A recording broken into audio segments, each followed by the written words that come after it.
persetujuan dari Komisi 3 dan Komisi 10 terhadap naturalisasi dibawa ke paripurna, walaupun kemarin juga Komisi 3 sudah menegaskan bahwa langsung saja paripurna sudah sah ya, walaupun dengan proses perundang-undangan kemudian, tetapi di paripurna itu sudah disahkan, bahkan sudah diterima pemain ini, sementara dia sudah lolos dalam proses naturalisasi, sudah disetujui oleh DPR RI, yang saya bilang tadi Komisi 3 dan Komisi 10, bahkan di paripurna juga tadi dia sudah sah. Tinggal sekarang bola ada di Kemenkumham untuk mengurus segala sesuatu dia, untuk langsung diajukan dalam hal pengesahan dia untuk menjadi warga negara Indonesia ya. Dan kenapa sih begitu banyak pemain muda lagi yang dipilih? Ya karena ingin membangun fondasi dari tim nasional Indonesia senior. Memang yang diandalkan begitu banyak pemain muda. Kenapa? Ya karena memang Indonesia punya begitu banyak pemain muda yang berbakat. Tinggal bagaimana pemain-pemain muda ini bisa disatukan sebagai satu unit, satu kekuatan. Itu yang coba dibentuk mulai langsung di tim nasional Indonesia senior. Karena teman-teman, sudah waktunya timnas Indonesia senior itu juga menjadi juara. Nah, karena begitu banyak pemain muda yang dipanggil, ya tentu ini juga menjadi ajang persiapan timnas.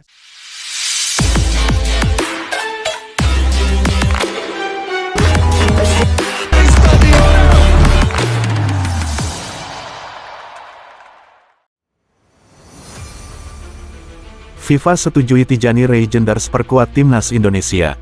Kabar mengejutkan sekaligus membanggakan datang dari dunia sepak bola tanah air. Setelah melalui proses panjang dan melelahkan, FIFA akhirnya memberikan persetujuan resmi bagi Tijani Reijenders untuk memperkuat timnas Indonesia. Keputusan ini bukan hanya menjadi tonggak sejarah baru bagi skuad Garuda, tetapi juga membuka harapan besar untuk lolos ke ajang-ajang bergengsi dunia, termasuk Piala Dunia. Proses panjang naturalisasi. Perjalanan menuju momen bersejarah ini tentu tidak singkat. Sejak awal wacana naturalisasi Reijenders mencuat, publik Indonesia dibuat penasaran dengan kepastian sang pemain. Dukungan penuh datang dari Ketua Umum PSSI Erick Thohir, yang sejak awal menegaskan bahwa proyek naturalisasi ini bukan sekadar tren, melainkan strategi jangka panjang untuk mengangkat kualitas timnas. FIFA dikenal sangat ketat dalam menyeleksi pemain naturalisasi, terutama yang sudah pernah membela tim nasional negara lain. Namun, dalam kasus Reijenders, semua prosedur berhasil dilalui dengan baik. Pihak federasi menegaskan bahwa sang gelandang memenuhi syarat karena belum pernah tampil di ajang resmi bersama timnas senior Belanda. Dukungan keluarga dan klub, Reijenders sendiri sejak awal menunjukkan sikap positif.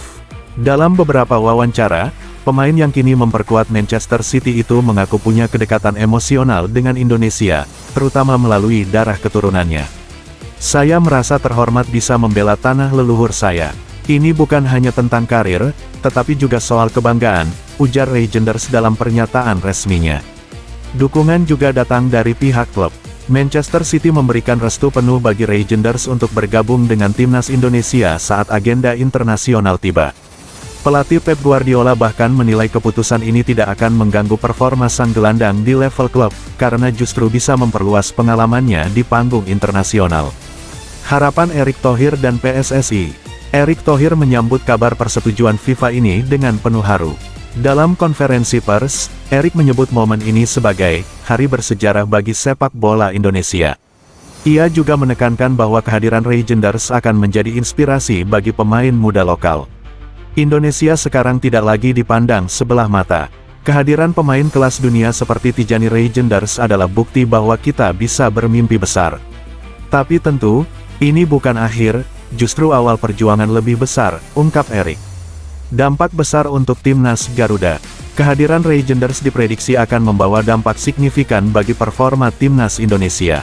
Sebagai gelandang modern dengan kemampuan distribusi bola yang akurat, visi permainan yang tajam, serta stamina luar biasa, Reijenders diyakini bisa menjadi otak permainan di lini tengah. Di kancah Eropa, Reijenders dikenal sebagai pemain dengan kemampuan mengatur tempo permainan. Statistik musim lalu menunjukkan ia menjadi salah satu pemain dengan tingkat umpan sukses tertinggi. Hal ini jelas akan membantu timnas Indonesia yang selama ini kerap kesulitan menjaga konsistensi permainan di lini tengah. Reaksi publik dan media internasional. Tidak butuh waktu lama, kabar persetujuan FIFA ini langsung viral di media sosial. Suporter Garuda menyambut dengan euforia, Bahkan tagar-tagar Welcome Regenders sempat menjadi trending topik. Banyak yang menyebut kehadiran Regenders sebagai hadiah besar bagi Indonesia jelang laga-laga krusial kualifikasi Piala Dunia. Media internasional pun ikut menyoroti. Beberapa portal olahraga Eropa menilai langkah Indonesia sebagai manuver berani dan cerdas. Indonesia kini menjelma menjadi kekuatan baru di Asia. Dengan pemain sekelas Regenders, mereka bisa bersaing dengan tim-tim besar kawasan, tulis salah satu media Belanda. Tantangan ke depan, meski penuh euforia, tantangan tetap menanti. Pelatih Patrick Kluivert kini dituntut untuk bisa memaksimalkan potensi Regenders sekaligus menjaga keharmonisan tim. Integrasi pemain naturalisasi dengan skuad lokal harus dilakukan dengan bijak agar tidak menimbulkan kecemburuan. Selain itu, ekspektasi publik juga akan meningkat tajam. Regenders dipandang sebagai figur yang bisa langsung memberikan hasil instan. Padahal, adaptasi di level internasional, apalagi di Asia yang memiliki gaya permainan berbeda dengan Eropa, tentu membutuhkan waktu. Persetujuan FIFA terhadap Tijani Regenders untuk membela timnas Indonesia adalah tonggak sejarah baru bagi sepak bola nasional. Ini bukan hanya soal menambah kualitas skuad, tetapi juga mempertegas posisi Indonesia di peta sepak bola dunia. Kini, semua mata akan tertuju pada debut perdana Regenders bersama Garuda.